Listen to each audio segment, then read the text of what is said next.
王耀庆今年41岁，是一位树公民，也是台南公园羊蹄甲林的栖地管理员。我是从志工开始，是我一开始是比如说树公民成立的第1年，那我是先来当志工，然后第1年之后，原本这个专案的人员就是离开。然后后来社大关头主任就是说，那如果因为那时候我的工作是属于半兼差性质的，那如果工作上的时间方便的话，那你要不要就是进来尝试看看？然后这样一做就是第5年了。这边因为这个栖地算是第6年，然后我衔接进来之后，已经算是第5年。非专业科系毕业，当过业务、汽车维修员，如今却在羊蹄甲林已经投入5年的心血。这5年也让他从一个门外汉变成一位树专家。羊蹄甲它这一块栖地的老树，比较老的大概有40几年，但是它目前为止已经都不在这块栖地上面了，因为都已经死亡了。那第2代的就是当初死亡的，就是40年前当初死亡的，后来又补植的，算是第2批的，大概也有30几年。那30几年的成树大概就是这么大，40几年大概就这么大。那目前为止这一区的羊蹄甲，我进来之后就是种植的，到今年算是第4年。好，那第4年的小树，它的有一些都大概已经真的这么大4年的。那至于数量呢，其实很难估算，我在预估可能有300多棵有啊。至于老树的话，现在已经不到大概5棵。老树跟小苗遇到问题比较不太一样。老树是因为后来我一直这样子不断的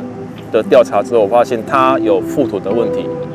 那覆土问题其实是有点麻烦，就是说它覆土过多。然后覆土过多之后，它的主根系因为氧气会不足，所以它主根系会萎缩。那萎缩之后，它就是会被慢慢吃掉。然后主根系萎缩的最主要的麻烦原因，是因为它就没有支撑这个树体的能力，所以它就会发生倒伏。所以这一区只要有发生倒伏的，很奇怪，它其实后来都会有活。那只要完全死亡的话，就完全就是已经没有就是没有后续这样。那老树一般都是会发生，如果它现在是 OK 的，这样是没有问题啊。如果它是有所谓的主干萎缩的，就20伏主干萎缩的问题的话，它就会发生倒伏。只是它的倒伏是它会在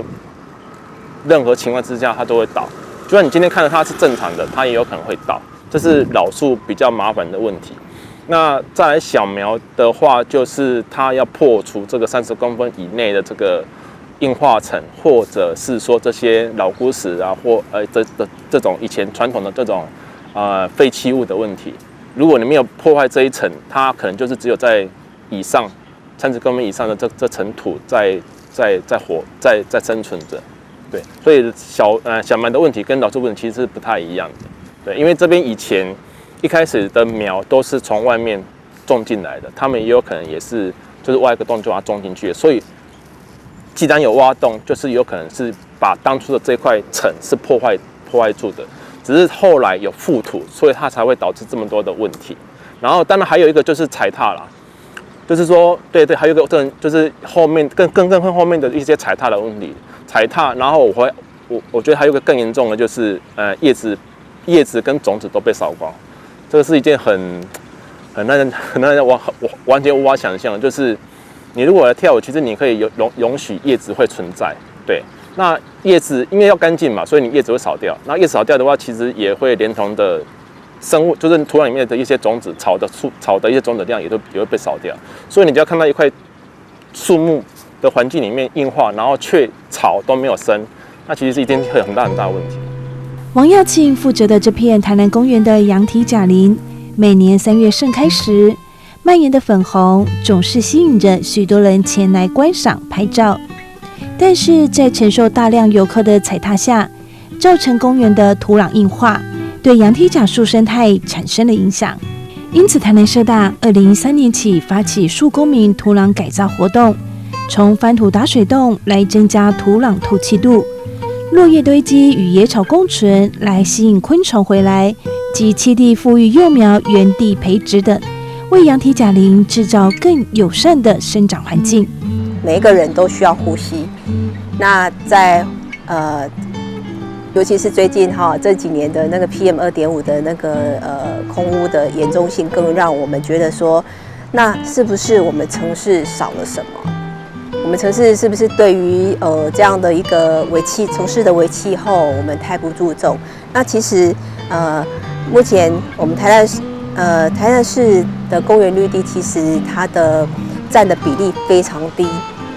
那其实这也就可以让我们反思说，是不是因为公园跟绿地的不足，让我们的城市的空污是没有办法排除的？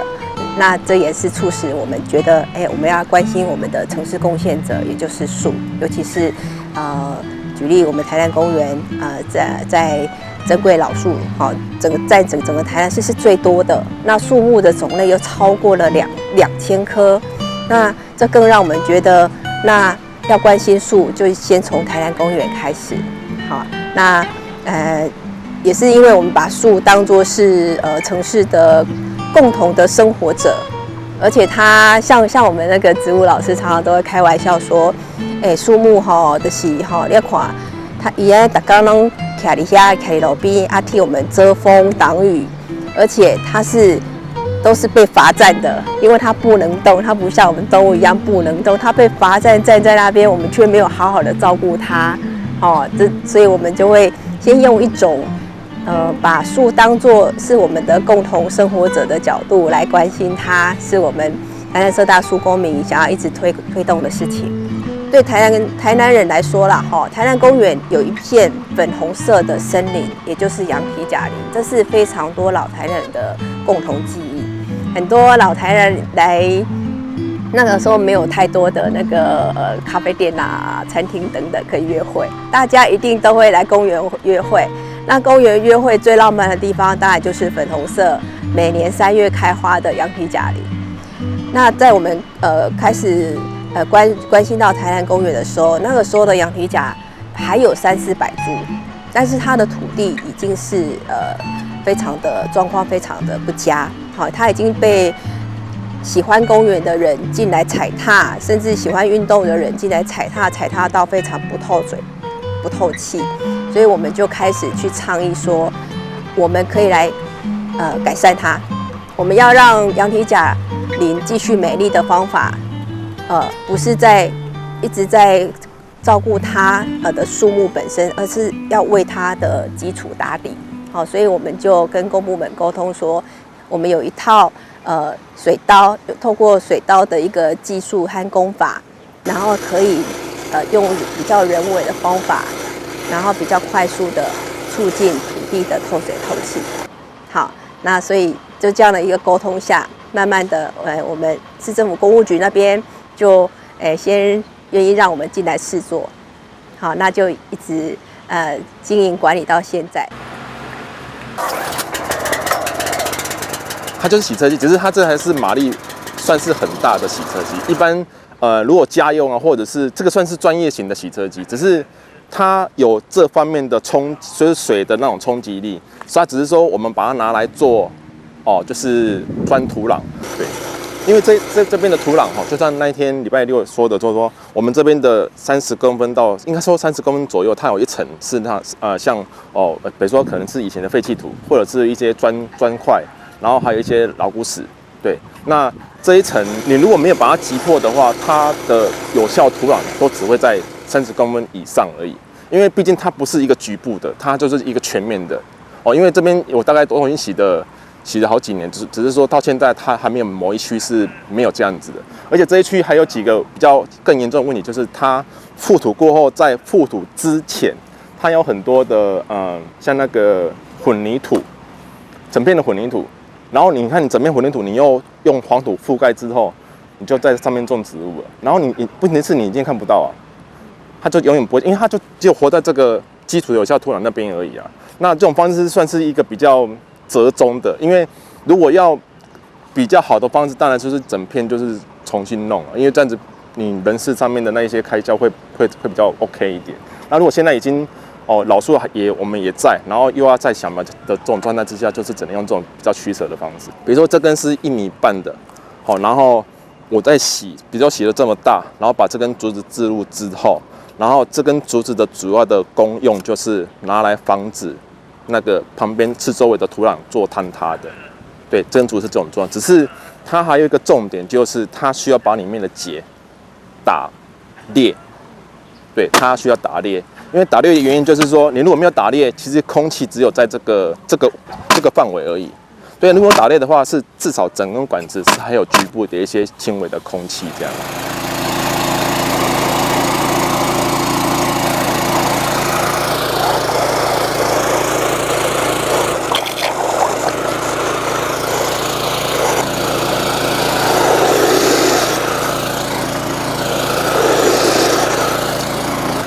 哦，你看这个就是石头，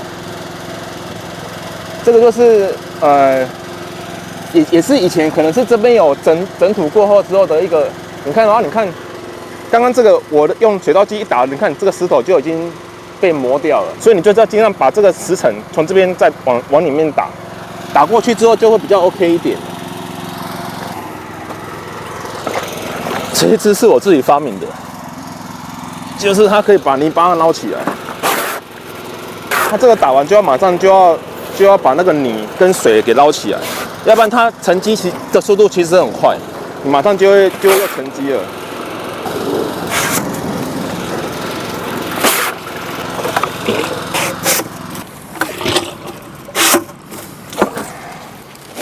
它这个水桶上面呢，它现在是那个泥水的混合状态。那这只大概是1.5米嘛，如果丢进去，整只都没入的话，大概就 OK 了。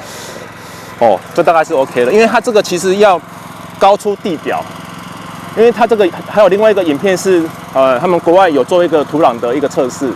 他们其实说，你如果整只垂直的一些纤维东西，它就是其实要露出地表，它才有这个功能。如果整只没入的话，其实它久了还是会被淹干，它就没有这种，它的功能会减低很多。我们这根管子已经洗成一个空心的状态了。那空心状态是这样子，好，这就是说现在洗的洞是这么大，然后这个竹子只有这么小而已。就是说，其他外围竹子跟孔洞的外围这一圈，就是可以置入培养土。那置入培养土的用意是说，它现在管状里面的东西，如果说整个管状都是有培养土的，它有有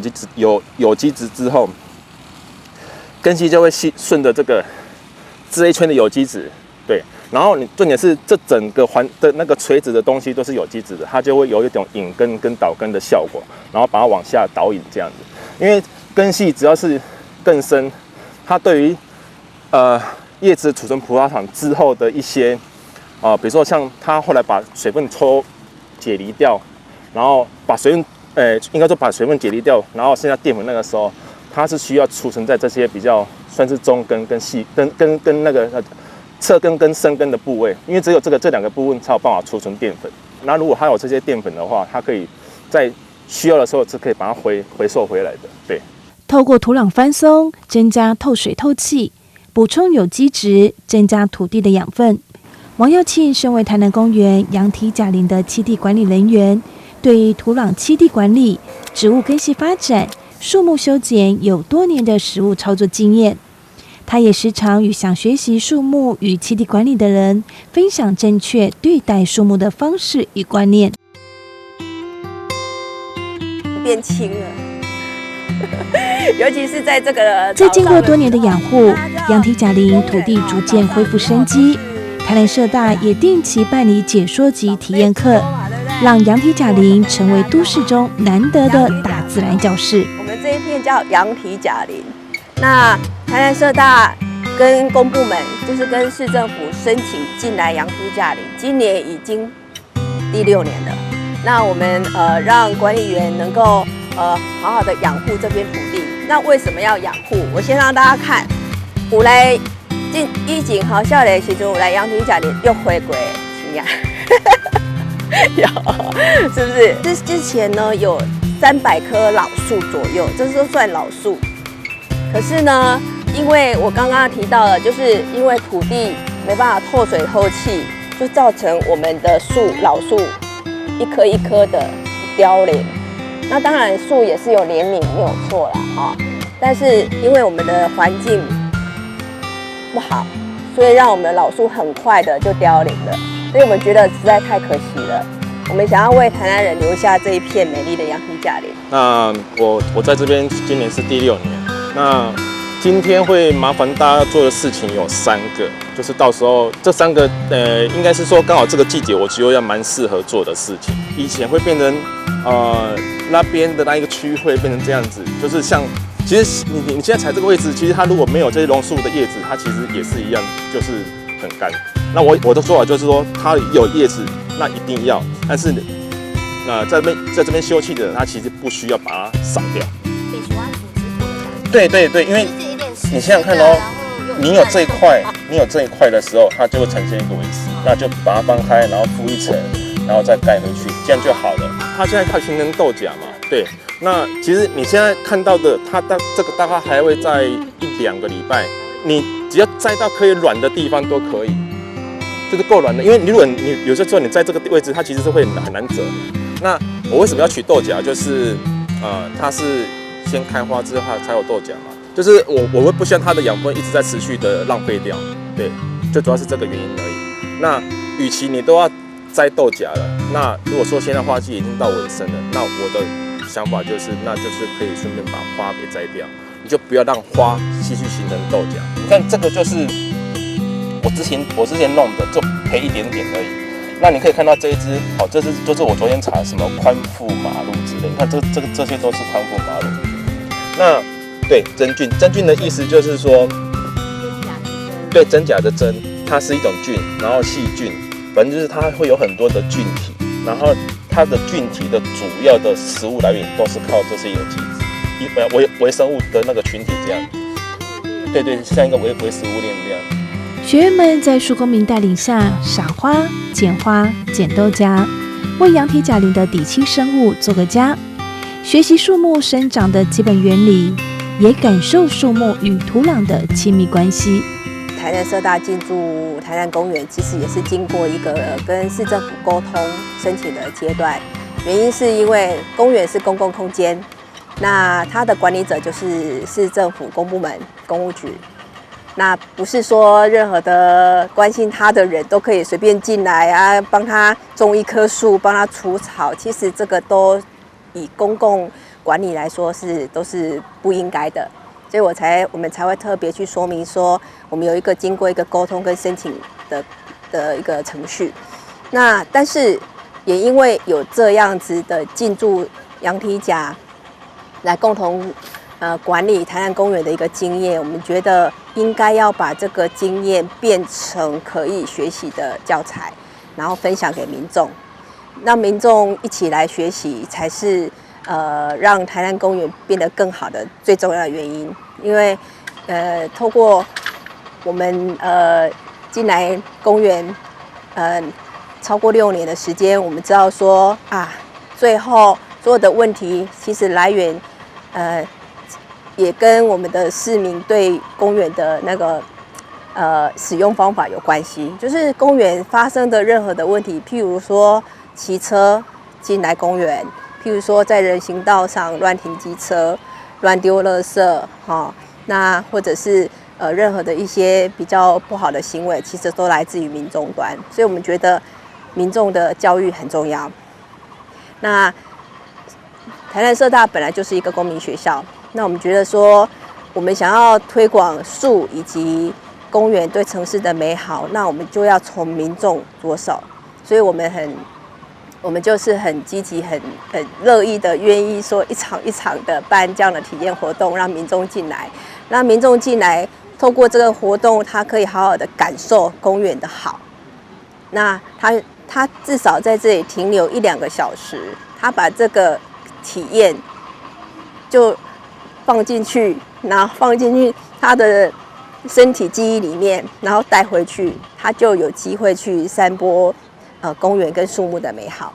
那进而就是能够一起来维护台南公园。好，这是我们办这么多体验活动最大的原因。从实地观察中学习认识树木的方法与爱护树木的基本知识，学习简单易做的护树方法，让小朋友到大人都可以参与动手，分享城市里公园的美好。贴近大自然是每一个人都很想要的事。那在更年轻的时候并没有时间，那现在有了时间，有了这样的好机会，当然要多多加入这个大自然是一个很迷人的一个生态啊，所以我觉得说能够多多参加这种活动是还蛮棒的，所以我才硬拖着我先生一起来。点点滴滴累积会变成是我们对大自然的一个基础知识，所以这样的课程我们也很感谢说有台南社大好愿意说教导我们这些看似成人，但实际上对大自然很无知的一群啊，所以我很觉得收获很多。今天参加这个课程其实我之前有参加过类似的果树班那这个树木的话，基本上我们所谓害虫、益虫，其实是人为去定义的，它没有所谓害或益。那这个就是要生态让它平衡，那自然生态平衡之后，就会有它的环境就会变好。那目前看起来这个草相的话是比较差了一点，那需要时间去慢慢培养，因为我一般都是透过人工去做一些改变，那事实上这样的话会破坏它的环境，那对树也长得不好。那目前就是期待它是越来越好。会想参加这样的课程是因为孩子，因为其实我蛮常带孩子到户外去的，小朋友就会问说，妈妈这是什么树，这是什么花，然后我都是一问三不知。我想说不行啊，总不能说不知道吧，妈妈的尊严也要顾一下这样子，所以就是之后就是会看书、查书、翻书，然后参加一些活动，然后增进一些自己这方面的知能这样子。然后现在带出去，有时候我就会跟小朋友炫耀说这是什么，然后会告诉他，这个花是什么由来，然后大概是几月份，然后可以剪下它的种子啊，然后回去做什么。像今天这个羊蹄甲，其实它的造型有一点像蝴蝶，我们就会回去，然后就是把它贴在那个图画纸上，让孩子就是知道说，这是大自然，其实它是一个大宝库，就是可以让我们从中学习这样子，向大自然学习。对，这就是我的初衷。我觉得这些知识没有办法说就是一下子就是学习起来的，就是都是要聚沙成塔的。那每一次的累积就是给我们养分，那我们也可以带给孩子说，其实我们是世界的公民，那我们就是要好好保护这些自然给我们的东西。那所以现在小孩子也知道说，垃圾就是要减少，就是要减少垃圾的，还有那个塑胶袋的减量使用。对，所以我觉得慢慢的给孩子这些，给他们这些所谓的我们的就是常识知识这样子，让他们就是可以慢慢的就是把从自身就是对这个社会还有对这个环境就是有一些保护的一些概念这样子。我觉得这些应该要从小就是做起这样子。如何来为植物提供更良好的生长空间，是所有的公民都必须面临的课题。台南社大树公民从自发性的付出里，慢慢获得更多人的友善与支持，期望能够透过体验活动，凝聚更多公民的力量，一起来守护这片百年公园。我要说的东西很简单，就是我们就是跟着树木一起做学习。那也许会有一些错误的一些回馈，那重点就是我们可以从树木的身上去知道一些它有没有什么东西是可以值得我们去借鉴的，然后不断从错误的当中去做修正，这样子可以藉由这种活动啊，就是可以让一般民众他们可能会认知到，原来我们生活环境里面有这么多的树，只是我们却忽略了它，或者是说对它来讲比较没有那么样的在意，我们就永远就是用比较属于这种我就是享有它，但是我却比较不用在意它，因为一开始是真的是打算用一个就是我们有能力去救这种树的角色，那后来觉得树木跟土壤的问题都不是在几年之内可以做到改变，它都是一种很缓慢的方式，然后可能还是要跟在地的一些存在这个土壤上面的一些人或者是一些生物去做一个很缓慢的这种连结，它才有办法达到我们所要的这种样子。好，比如说就是像我刚刚一直在示范那个割草的问题，因为像割草就是你也不可能完全去否定它，对，或者是其实我觉得工具是一回事，那你要用很多方式去跟人去做沟通又是另外一回事，只是说用人去沟通就必须要跟着人，那你跟土壤是只有你做什么它可能就会回馈什么。对，我觉得最终还是要回到人，因为毕竟这是一个公园。从第1年，然后一直累积到现在第5年，后来就觉得说这块土地啊，其实还是要有人持续做。那我觉得就做就对了，因为这块土地上这块公园，应该说这个公园，然后又是开放性的公园，它会有随时有很多人进驻这样子。那我觉得就是不做，其实很少人会想做，对。那我觉得还是要继续做。树公民不只是关心台南树的问题，更是透过自身的力量，赋予实际的行动，让台南的树有更好的栖地环境。如果你也想为这块土地付出心力，欢迎您一起加入他们的行列。欢迎大家加入树公民